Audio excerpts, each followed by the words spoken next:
Por todo el mundo hay huellas de nuestros remotos antepasados. Hay rascacielos de miles de años, manuscritos antiguos que revelan historias de armas enormes e impresionantes y vestigios de estructuras inmensas ocultas en el fondo del mar.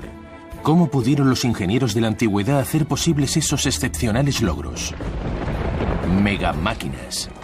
Cuando redescubrimos la asombrosa tecnología de nuestros antepasados, tenemos que reconsiderar todo aquello que creíamos saber sobre las civilizaciones antiguas. Esta es la historia de las máquinas más fuertes, complejas e impresionantes del mundo antiguo. Hoy no tenemos casi ninguna prueba de que hace miles de años la Tierra estaba poblada por colosales máquinas. Grúas que transportaban toneladas de mármol, garras acuáticas diseñadas para atrapar naves y arrastrarlas al fondo del mar, y sierras mecánicas movidas por la fuerza del agua. Estos extraordinarios aparatos se usaron para construir magníficos templos y monumentos que llegaban hasta los cielos. Algunos de ellos no estarían fuera de lugar entre los edificios de hoy. Si alguien pudiera viajar a la antigüedad, en las obras vería las mismas máquinas que se utilizan en la construcción de los edificios modernos. Las megamáquinas también se empleaban en el marco definitivo de las nuevas tecnologías, el campo de batalla. Las sencillas armas manuales fueron reemplazadas por gigantescas catapultas mecanizadas y fundíbulos, armas antiguas de destrucción masiva. Los ingenieros modernos todavía intentan descifrar la asombrosa complejidad de estos diseños y su funcionamiento. Hay muchas estructuras grandes de tiempos remotos, como templos, anfiteatros y otro tipo de edificios. Y para todo se necesitaban máquinas de construcción muy sofisticadas. Por todo el mundo, desde el reino de Cartago hasta el Imperio Romano, las grandes civilizaciones de la antigüedad construyeron monumentos imponentes de un tamaño asombroso. Pero ¿cómo eran realmente las megamáquinas que crearon esas obras increíbles? ¿Puede la ciencia moderna revelar nuevos datos sobre las técnicas que emplearon los ingenieros antiguos? Unas de las grandes máquinas más evolucionadas eran las grúas, diseñadas y construidas para levantar pesos. En los textos antiguos se registra el primer dispositivo de levantamiento usado alrededor del año 500 a.C. para edificar los monumentos de Éfeso y Pérgamo, en la actual Turquía. Pero ahora, nuevas evidencias indican que la primera grúa podría haber sido inventada mucho antes de lo que se creía. En Corinto, corazón de la antigua Grecia, los arqueólogos han hecho descubrimientos sorprendentes. Durante una reciente expedición, los investigadores de la Escuela Estadounidense de Estudios Clásicos en Atenas desenterraron 2 sarcófagos de piedra caliza de casi 3000 años de antigüedad. Sabíamos que aquí había una tumba porque se veía parte del sepulcro, aunque los alumnos que trabajaban conmigo estaban un poco inseguros. Después de un par de días excavando, encontramos una enorme lápida y supimos que era un enterramiento importante. Los arqueólogos estaban totalmente desconcertados con esos enormes sarcófagos por una simple razón: su peso. Miden aproximadamente 3 metros de largo por unos 2 metros de ancho. De este a oeste, es un sarcófago muy grande. Con más de 3 toneladas cada uno, es imposible que los sarcófagos fueran bajados a las tumbas manualmente. ¿Cómo pudieron los antiguos griegos llevar a cabo una maniobra de tanta precisión con objetos tan colosales? Probablemente la manera más fácil sería transportar la piedra sobre rodillos, usando bueyes para tirar de ella, y luego situar el sarcófago sobre la fosa, siguiendo el mismo procedimiento. Luego atarían el sarcófago con unas sogas, las enrollarían a los llamados postes de Sansón y mantendrían suspendido el sarcófago. Apartarían los rodillos y lo bajarían deslizando las sogas por los postes hasta colocarlo en su sitio. Los arqueólogos tienen una nueva teoría. Los antiguos griegos podrían haber utilizado grúas para bajar los sarcófagos a las tumbas.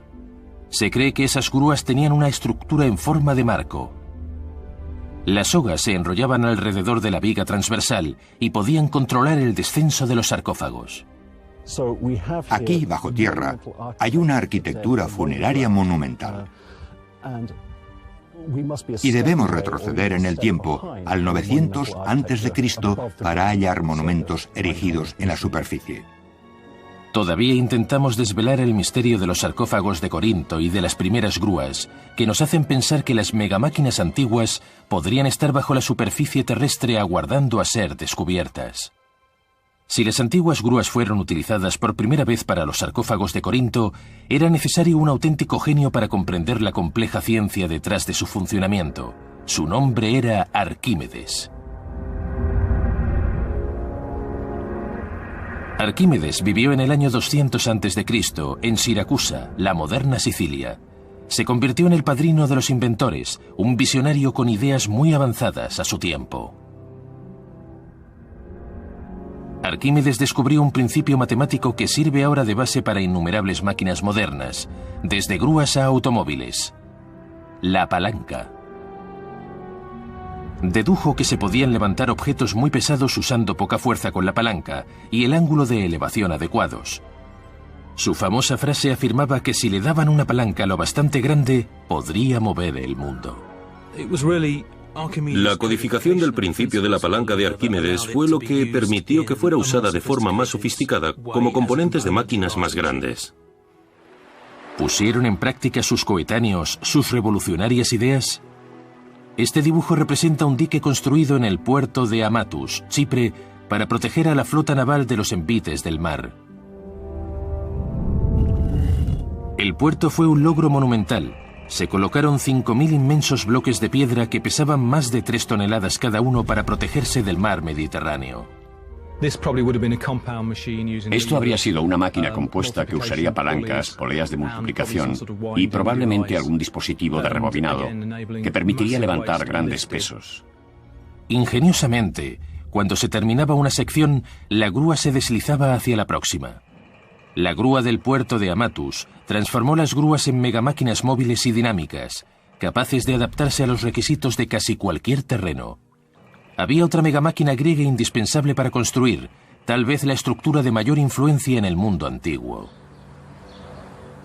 Durante el período clásico, entre el 450 y el 330 a.C., se edificaron 3 templos importantes sobre las ruinas de la Acrópolis: el Erecteión, el Templo de Atenea y el Partenón. El Partenón combina la singularidad de la arquitectura antigua y el más alto nivel estético que se puede encontrar. Tiene todos esos pequeños secretos que hacen la diferencia. Este edificio es el mayor de los grandes logros de los antiguos griegos. Ha resistido en la cima de la Acrópolis de Atenas durante cerca de 2500 años. La construcción de los templos griegos nunca ha sido superada. Cada uno de los grandes bloques era esculpido a mano y colocado en su lugar con una compleja grúa. Sabemos mucho de sus grúas gracias a la información dejada por los constructores antiguos en algunas representaciones y grabados en mármol. Como máximo las manejaban 10 hombres. La grúa tenía 27 metros de altura y podía moverse en paralelo al edificio y también inclinarse para levantar la piedra, moverla horizontalmente y luego bajarla lentamente al nivel de su emplazamiento. ¿El secreto de esta megamáquina? La productividad. Las megagrúas de la Edad Clásica podían levantar hasta 20 toneladas. Estos cabestrantes multiplicaban por 20 la eficacia de los obreros y las poleas la incrementaban 3 veces más, así que la combinación de cabestrantes y poleas suponía que el trabajo de 10 hombres se convertía en el de 600. Casi de la noche a la mañana, la productividad se disparó. No es extraño que las megagrúas de Atenas pudieran levantar un bloque de piedra cada 15 minutos y que el Partenón se terminara en menos de 10 años, una décima parte de lo que se tardó en construir la gran pirámide en Gizeh. Hay quien cree que hoy no somos lo bastante diestros para igualar la calidad del trabajo de los antiguos griegos, que tallaban y colocaban las piedras con gran precisión. Nadie sabe con exactitud los secretos de los obreros. No hay suficiente información acerca de sus procedimientos. Estamos intentando entender cómo lo hacían. Es imposible meter nada entre estas juntas. Unir así 2 mármoles supone dominar una técnica perfecta. Hoy nos parece increíble. Hay evidencias de que las grúas antiguas se usaban en todo el mundo. Incluso hay pruebas de que se usaban grúas en circos y teatros. Los textos antiguos muestran que se usaba un artilugio para levantar objetos durante rituales ocultos al que llamaban el oráculo de la muerte. Narcotizaban a la gente y la llevaban a una cueva oscura. Ahí veían al sacerdote suspendido de una grúa como a los magos de nuestros días. Para la gente de aquel tiempo, eran los espíritus de los muertos que flotaban sobre ellos. ¿Podían los antiguos crear máquinas tan complicadas? Parece que por el momento, el oráculo de los muertos seguirá siendo un misterio. Todavía está por descubrir cómo y para qué las usaron las grandes civilizaciones de la antigüedad, pero se sabe que fueron los romanos quienes llevaron estas grúas a su cenit. ¿Podremos desvelar por fin los detalles desconocidos sobre las megamáquinas que levantaron el imperio más grande del mundo antiguo? Los griegos inventaron las grandes grúas para construir sus bellos templos y monumentos, pero una superpotencia de la antigüedad desarrolló esta tecnología a gran escala: los romanos. El poderoso imperio romano se extendía más de 5.000 kilómetros, desde Gran Bretaña hasta Jordania. Mantener este gran número de pueblos bajo el yugo romano requería que las conquistas fueran seguidas inmediatamente por programas de edificación, y levantaron monumentos que intimidarían durante siglos a los territorios derrotados. Pero los romanos no tenían cientos de años como los egipcios para construir esas inmensas estructuras. Buscaron técnicas rápidas, y para ello inventaron grandes grúas para erigir edificios en un tiempo récord. Roma encargó de la ingeniería a su mejor arquitecto, un hombre llamado Vitruvio. Creó varias grúas de diseño futurista que fueron decisivas en la construcción de las colosales estructuras del Imperio Romano. Su diseño más prestigioso usaba una rueda para multiplicar el gran poder de elevación de la máquina. La rueda era movida por un equipo de 5 hombres que andaban dentro. También usó una ingeniosa técnica para levantar bloques de mármol. Se insertaba un juego de cuñas de metal que encajaban en un hueco abierto al efecto en el bloque. Cuando las 3 cuñas estaban en su lugar, se cerraban con un perno y ya se podía levantar el bloque. El propio peso de los bloques ayudaba a que se asentaran firmemente en su lugar cuando los levantaban. Era un método ingenioso para levantar bloques de piedra sin necesidad de sogas. Algunas de las estructuras más asombrosas de Roma fueron construidas usando el mismo tipo de megagrúas, como la impresionante columna de Trajano. La columna trajana es un extraordinario monumento que se alzaba a gran altura sobre Roma, rodeada en su tiempo por importantes edificios romanos. Al acceder al gobierno, el emperador Trajano adopta el nombre de el más grande, Trajano Augusto. Y si vas a ser el emperador más grande, tienes que tener la columna monumental más grande. Esta gran estructura tiene 30 metros de altura y fue edificada mediante una serie de tambores de mármol de 40 toneladas, colocados una encima del otro con una precisión excepcional. Dentro de la columna hay una escalera helicoidal. Esas pequeñas aberturas son ventanas y tuvieron que tallar cada bloque con la escalera interna y perfectamente alineados. Las piedras están unidas y no se mueven, y eso se debe a que las juntas están calibradas precisamente. ¿Qué clase de grúa usaron para conseguirlo? En un bajorrelieve romano funerario llamado el relieve Hateri, se hizo un hallazgo de máxima trascendencia, una representación de cómo se utilizaban las grúas en la Roma antigua.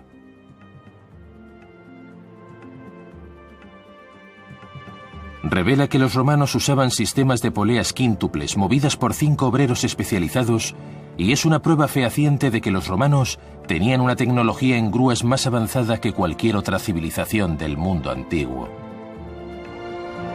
Los ingenieros romanos que construyeron la columna de Trajano usaron las grúas más sofisticadas de su tiempo. También las utilizaron para levantar los inmensos obeliscos egipcios que Roma importaba de Egipto. Desgraciadamente no ha sobrevivido ninguna grúa de aquella época. Solo por las obras, como estos magníficos obeliscos, podemos entrever los secretos de las grúas que utilizaban los constructores de la antigüedad. Un extraordinario proyecto alemán arrojará alguna luz. Un equipo de ingenieros modernos ha reconstruido una grúa antigua por primera vez. ¿Podremos averiguar por fin cómo eran esas máquinas en su apogeo? Esta asombrosa grúa se construyó hace 20 años.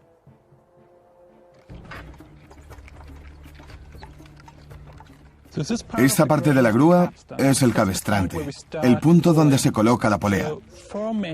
Son necesarios 4 hombres para mover estas palancas y enrollar el cable en este eje vertical. Del cabestrante de la grúa principal sale un cable y este cable llega hasta la rueda principal. Este es el principio básico de la transmisión. Mientras el cable está en el cabestrante, en la rueda grande, al mismo tiempo tienes las ruedas pequeñas del eje en las que se enrolla el cable y así se levantan las piedras. Ahí reside la fuerza de la grúa, en la transmisión. Y para cuadriplicar la fuerza se necesita 4 veces el largo del cable y así solo hay que hacer la 4ª parte de fuerza para levantarlas. Este extraordinario aparato está basado en el mismo principio que la moderna caja de cambios. La transmisión incrementa la longitud del cable necesario, pero reduce la cantidad de fuerza necesaria para la acción. Aquí pueden ver representado el levantamiento del bloque de piedra. Este es un conjunto de poleas, y como ven, hay varias poleas aquí abajo, y otro juego de poleas aquí. Tenemos una serie de máquinas alineadas, así que cada vez que se reduce la fuerza necesaria, se incrementa la longitud del cable, y si se hace varias veces, aumenta mucho la eficacia.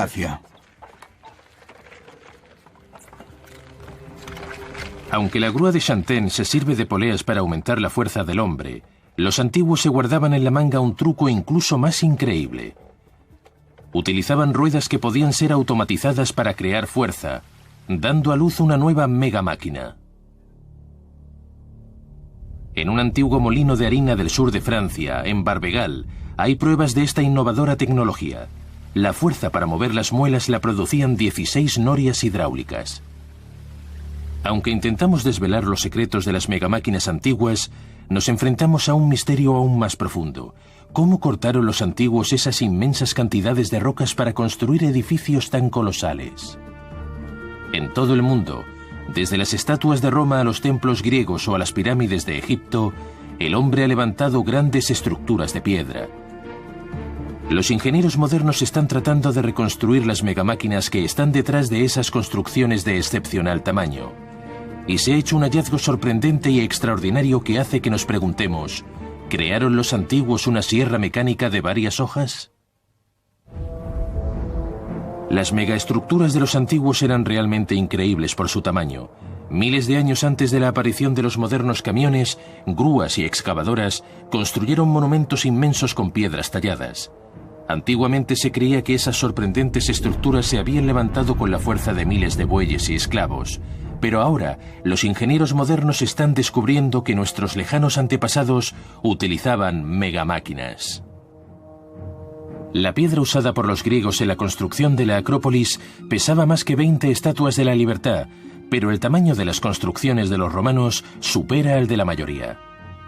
En el lugar más remoto del Imperio Romano, en el Líbano, se halla la Piedra del Sur. Con más de 1.200 toneladas de peso, este enorme obelisco es la mayor pieza de sillería que se ha tallado jamás. ¿Cómo cortaban las rocas para sus increíbles proyectos de construcción? ¿Y cómo transportaban esas rocas a cientos de kilómetros de las obras? Nuestra búsqueda por descubrir las megamáquinas que cortaban y trasladaban las piedras desde Jordania nos lleva 4.500 años atrás, al antiguo Egipto y a la legendaria pirámide de Gizeh. Se tardó un siglo en colocar en su lugar los 2.400.000 bloques de piedra caliza. Pero, ¿qué máquinas usaron los egipcios para crear esta maravilla del mundo antiguo? Hay un gran montón de ladrillos y escombros. Son los restos de una rampa de construcción que usaban para subir las piedras que emplearon en la construcción de la torre de la entrada. La torre no se llegó a terminar y cuando se limpió el templo en el siglo XIX y a principios del XX, se dejó este montón como ejemplo de la técnica de construcción empleada. Las rampas se levantaban a ambos lados del edificio, permitiendo que 2 equipos distintos trabajaran simultáneamente. En el templo de Karnak de Egipto, descubrimos más pistas respecto a las técnicas de los antiguos constructores de templos. Cuando tenían apiladas las piedras, en cualquier parte del templo que estuvieran construyendo, como esta columna, las cortaban dándoles la forma que querían. Lo que hacían era apilar las piedras y luego esculpían el templo. Estos bloques se cortaron con una forma redondeada y luego los trabajaron desde arriba, cortando y cortando hasta conseguir las dimensiones y la forma deseada. Pero, ¿cómo levantaron estas rocas de 1000 toneladas y cómo las transportaron por todo Egipto? En la cantera en Asuán hay una impresionante evidencia. Este es el famoso obelisco incompleto, todavía unido al lecho rocoso. Excepcionalmente aquí se puede ver un trabajo en progreso del mundo antiguo. Este inmenso proyecto fue abandonado repentinamente porque se abrió una grieta en la base. Tiene 40 metros de largo y si se hubiera terminado, habría pesado 1000 toneladas. Retirar una pieza del lecho rocoso como el obelisco incompleto de Asuán habría sido problemático incluso actualmente. Con la maquinaria que tenemos y los aparatos de levantamiento de que disponemos, sería una tarea muy difícil. Cómo lo hacían sigue siendo un misterio, pero obviamente lo hicieron. ¿Cómo pudieron hacer eso los egipcios sin la ayuda de grúas? Una de las teorías es que arrastraban los obeliscos por un terraplén artificial y luego lo bajaban a una fosa en forma de embudo y retiraban la arena del fondo.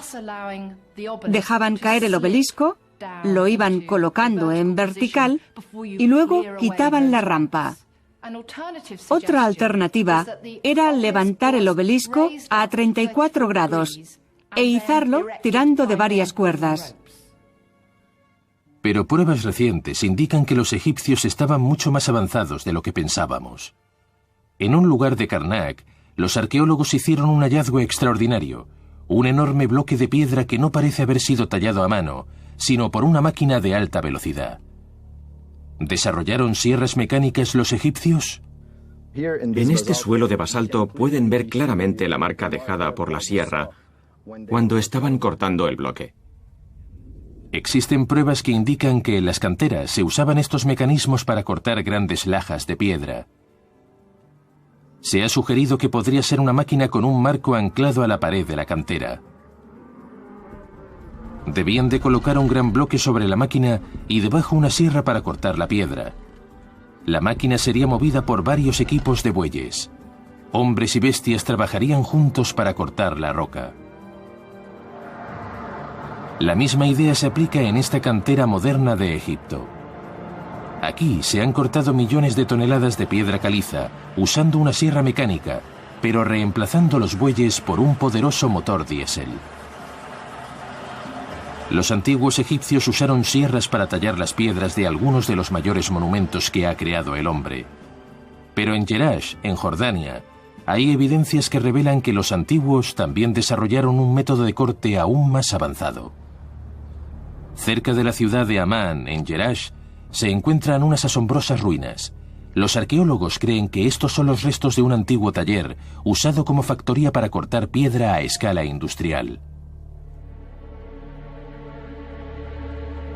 El material de construcción preferido por los constructores bizantinos era la piedra caliza remozada con revestimiento de mármol.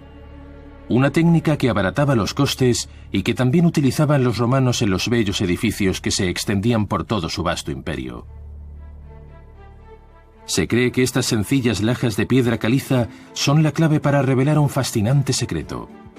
¿Tienen señales de una antigua megasierra mecánica? Esto es un tambor, parte de una columna. En el periodo bizantino trajeron este tambor a este taller para cortarlo en lajas.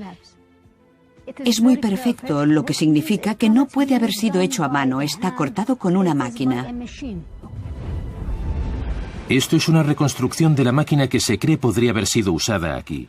Cientos de litros de agua suministraban energía a una rueda hidráulica conectada a un eje central de madera, que proporcionaba la inmensa energía necesaria para mover las grandes cuchillas. Sabemos dónde estaba la rueda por la ubicación de las excéntricas. Las excéntricas habrían sido el puntal de esta máquina y estarían conectadas a 2 bancos de 4 cuchillas que cerraban con toda precisión los pilares de mármol. Usaban materiales abrasivos, como arena. La fricción por arena permitía que las hojas de hierro cortaran la piedra. La sierra automática de varias hojas de Jerash es un nuevo y fascinante descubrimiento. Creemos que hace miles de años pudo haber sierras similares en todo el mundo. Por consiguiente, las megamáquinas automáticas no son exclusivas del mundo moderno. En realidad fueron inventadas por los antiguos. Nuevamente, fueron los romanos quienes llevaron esta megamáquina antigua a su cenit. En textos escritos hace 2000 años por el ingeniero romano Plinio, se describe un extraordinario aparato de corte sin igual en el mundo antiguo. Plinio describe lo que se cree pudo ser la primera sierra movida por agua, pero solo es eso, una descripción. Nadie sabe si el diseño funcionaría en la práctica. Richard Windley es constructor de maquetas y experto en la recreación de inventos de nuestro pasado remoto. Esta es una pequeña maqueta que representa una de las formas que podría tener esa máquina. La fuerza motriz es suministrada por una rueda hidráulica. La rueda hidráulica gira y el eje de la rueda está conectado a la rueda principal de la cinta. Usa un sistema de abrasión, probablemente arena de esmeril. El esmeril se mezclaría con agua. Se supone que un obrero se sentaría sobre la piedra y dejaría caer la lechada de esmeril sobre la hoja giratoria. Cuando el bloque ha sido cortado completamente, se coloca el próximo y se empieza a cortar. La sierra antigua de Plinio, movida por arena, cables y agua, es la clave para descubrir cómo tallaban los romanos sus inmensas estructuras de piedra. Cuando los antiguos empezaron a dominar máquinas con las que podían abrirse camino en la roca, empezaron a desarrollar megamáquinas que pudieran abrir el camino a las personas en el campo de batalla. Crearon grandes máquinas de guerra, terribles máquinas de asedio capaces de destruir ciudades y antiguas superarmas que hundían flotas navales. Aunque puede parecer extraño pensar en ello ahora, los griegos y los romanos desarrollaron catapultas inmensas con las que lanzaban grandes pesos para destruir muros. Sus máquinas de asedio eran terroríficas y tenían un arsenal de armas muy poderosas. Sus enormes catapultas utilizaban sogas retorcidas para crear torsión y disparaban grandes bolas de piedra contra los muros de los castillos. Las catapultas más grandes, las megacatapultas, medirían entre 7 y 10 metros de altura, y es evidente que psicológicamente desalentaban a los defensores. Esas megacatapultas eran capaces de derribar almenas y dejar fuera de combate a filas enteras de soldados. Debía de ser terrorífico enfrentarse a una máquina de esas. En la Edad Media hubo un salto espectacular en la tecnología que llevó a una de las máquinas de guerra más destructivas que el mundo conocía. Las poleas, las sogas y las ruedas usadas en las grúas griegas y romanas fueron adaptadas a un sofisticado sistema de armas. En el castillo de Warwick, Inglaterra, un grupo de historiadores y reconstructores ha desarrollado una réplica de una de esas megamáquinas de guerra. Lo que hemos conseguido es una catapulta de asedio del siglo XIV llamada fundíbulo. La inventaron los chinos en el siglo III. Su tecnología se extendió a Oriente Medio y desde allí alrededor del siglo XI llegó a nosotros, cuando los europeos fueron a las cruzadas. El motor principal de esta asombrosa máquina es un inmenso juego de ruedas por cuyo interior se camina. Cuando las ruedas giran, gira el eje central, donde se enrolla la soga del cabestrante, que, como pueden ver, está conectado al brazo de arriba. Los hombres, usando solamente los músculos de las piernas, levantan un peso de 5,5 toneladas. Los soldados manejan la máquina como cobayas en una rueda. Su propia fuerza bruta les daba su capacidad de destrucción. Cuando el brazo baja, prepara el gatillo. Así, despacio. Engánchalo. Y luego, metemos el gatillo de metal por la anilla. Los hombres tendrán que desenrollar la cuerda para liberar el brazo lanzador. Toda la presión de esta inmensa máquina está centrada en el gatillo de percusión. Como ven ahora, las ruedas giran hacia el otro lado, desenrollando la cuerda para que quede floja. La energía de esta sencilla máquina de asedio era impresionante. Medimos la energía en julios. Un lanzador de béisbol profesional lanza la pelota con 2 julios de energía. Ahora no estamos lanzando una pelota de béisbol. Estamos lanzando una roca de 159 kilos con una energía de 120.000 julios. Eso es el equivalente a estrellar una camioneta de 1 tonelada contra una casa a unos 100 kilómetros por hora. Para nuestro experimento queríamos evaluar por primera vez la velocidad de esta gran arma. Uno de nuestros chicos ha conseguido una cámara de alta velocidad, como las de los radares de tráfico, y cuando hagamos esta toma intentaremos medir la aceleración de la bola y la velocidad máxima que alcanza cuando sale de la máquina.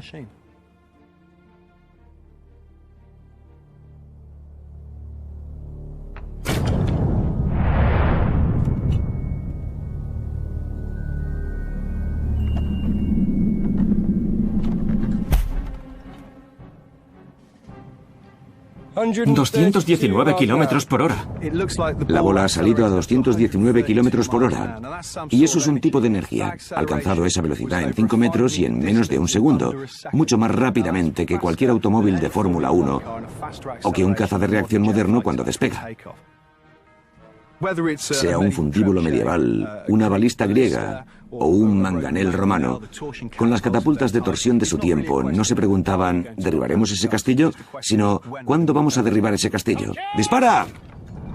Pero por increíbles que fueran esas máquinas, los antiguos inventaron megamáquinas de guerra aún más ingeniosas. Arquímedes nació en la isla de Siracusa alrededor del año 200 a.C. y desarrolló varias catapultas para repeler a las fuerzas más invencibles del mundo antiguo, los romanos. Pero también inventó otros ingeniosos aparatos, muchos de los cuales sorprenderían a los ingenieros militares de hoy. La isla de Siracusa tenía un único punto débil que la hacía vulnerable a las invasiones enemigas: el puerto. En respuesta, Arquímedes creó una defensa asombrosa y a la vez ingeniosa. Arquímedes desarrolló una máquina conocida como la garra, que sujetaba las embarcaciones romanas, las levantaba en el aire y las dejaba caer para que zozobraran. La garra se convirtió en leyenda como superarma que hundía flotas enteras y llenaba de terror los corazones de los capitanes romanos. Pero ahora se cree que Arquímedes podría haber desarrollado una máquina aún más astuta. Un aparato que estaba escondido bajo la superficie del agua, listo para atacar a las embarcaciones desprevenidas. Era el sacudidor de barcos de Arquímedes. Si intentas neutralizar una embarcación, lo mejor es volcarla. Si consigues desequilibrarla y la gente resbala, tal vez puedes inclinarla lo bastante para impedir que remen. Y si lo consigues, no pueden hacer nada, ya los tienes. Aunque los registros arqueológicos son escasos, las historias sobre su existencia la relacionan con Arquímedes. La idea era que los barcos entraran en un puerto aparentemente sin defensa, pero sin saberlo, los soldados navegaban directamente hacia una gigantesca Venus atrapamoscas submarina. Cuando la embarcación atracaba, subía una gran púa que levantaba al barco y su tripulación. Luego salía una garra inmensa del agua que sujetaba con fuerza la nave.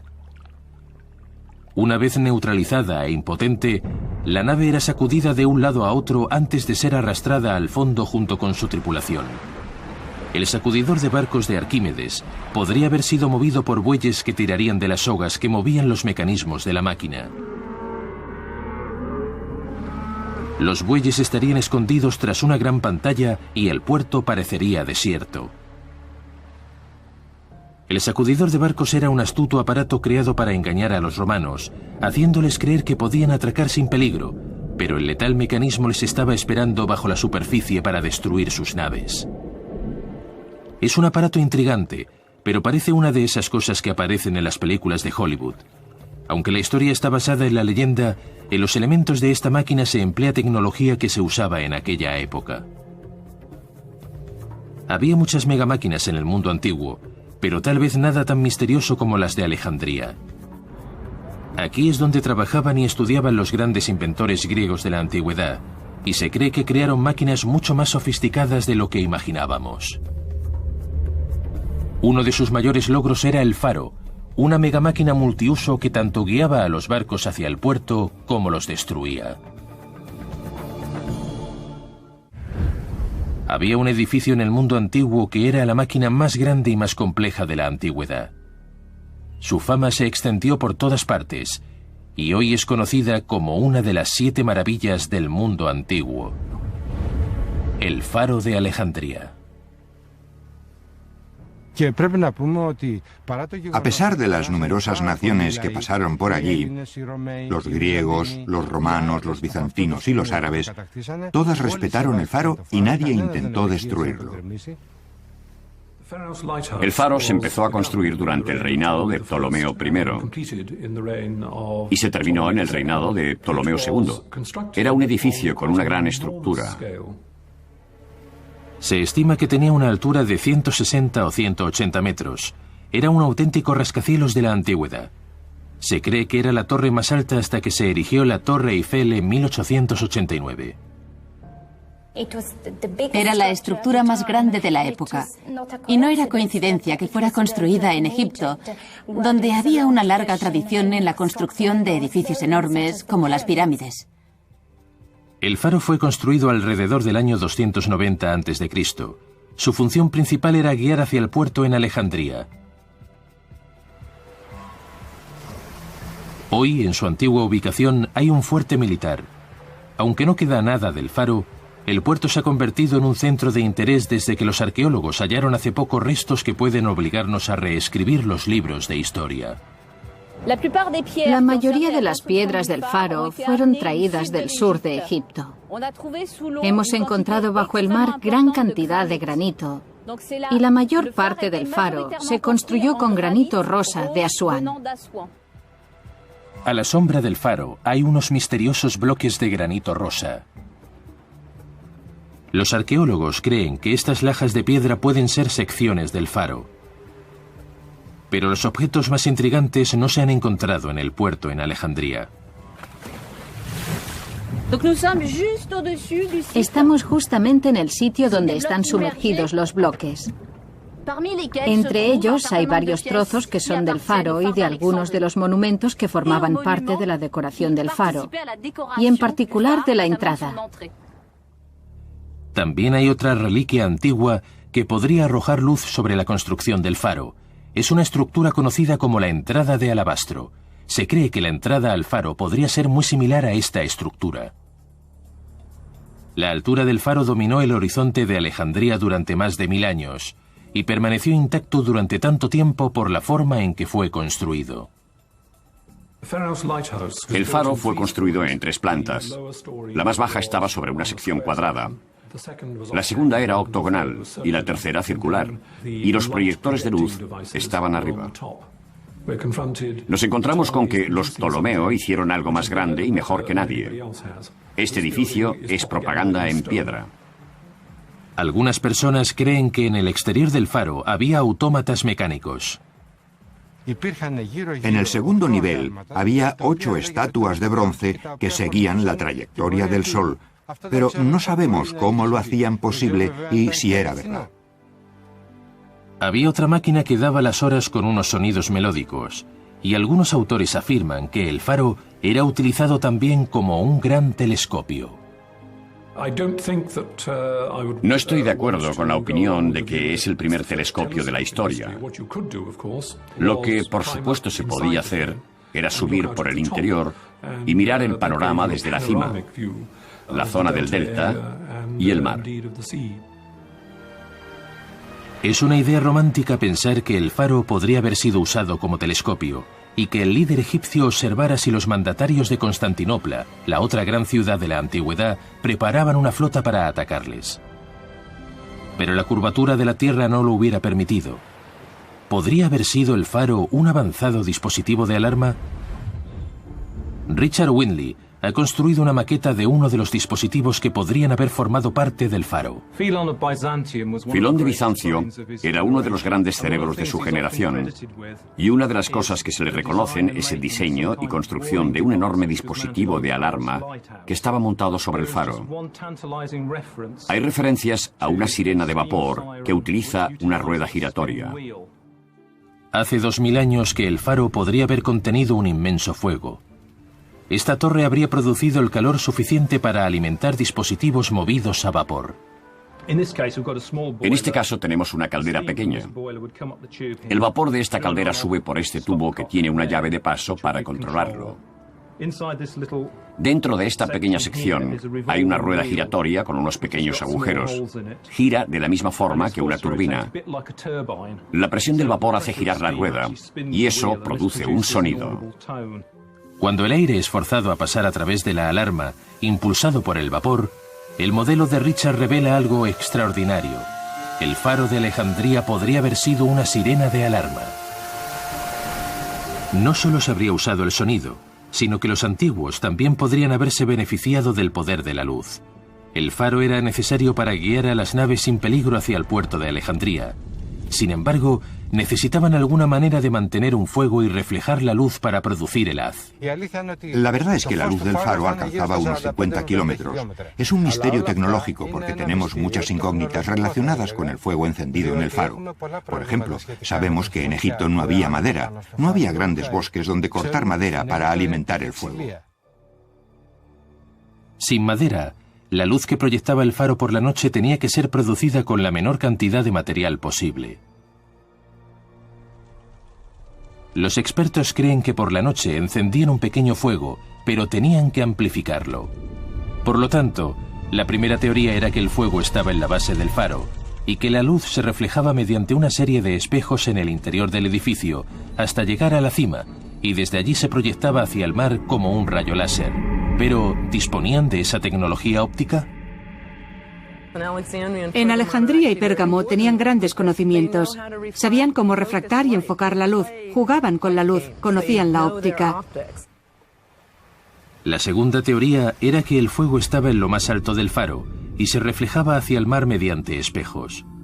También hay referencias en textos antiguos de un extraño cristal que refleja la luz a grandes distancias y que a la luz del día se usaba el reflejo del sol.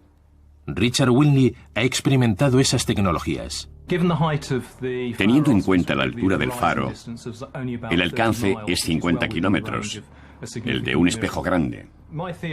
Mi teoría, y es solo una teoría, es que un espejo situado en la cima recogía los rayos del sol y se dirigían verticalmente hacia abajo, donde la luz se reflejaba y giraba para distribuirla por una extensa zona.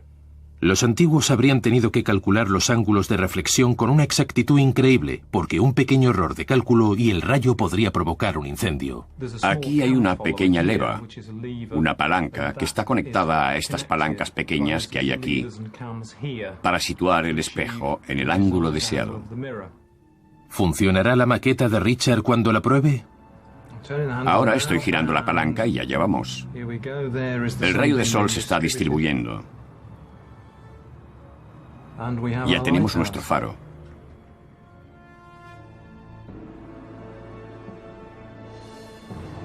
Pero hay otra extraña teoría que dice que el faro era una máquina con varios usos, una mega arma de la antigüedad. Hay quien cree que podría usarse como arma militar. Esto no es un concepto nuevo en el mundo antiguo, porque se afirma que Arquímedes utilizó el mismo tipo de armas y provocaba incendios con sus espejos. Los reflectores del faro de Alejandría tienen gran semejanza con los reflectores con los que Arquímedes quemó la flota romana durante el asedio de Siracusa. Aunque la verdadera eficacia de la antigua tecnología de los espejos sigue siendo desconocida, lo realmente impresionante es que el faro era una estructura magnífica y sobrevivió hasta el siglo XIII después de Cristo, unos 1600 años, y fue destruido por un seísmo. Fue la definitiva megamáquina. Las megamáquinas no son una invención del siglo XX. La ingeniería moderna ha probado que sin las complicadas máquinas que tenían en la antigüedad, no habría sido posible construir la mayor parte de los grandes monumentos. En años futuros descubriremos máquinas más complicadas y tendremos que reconsiderar nuestra idea sobre los conocimientos tecnológicos de nuestros antepasados. Los inventores de la antigüedad lo han demostrado y tendremos que admitir que las megamáquinas nacieron en el mundo antiguo.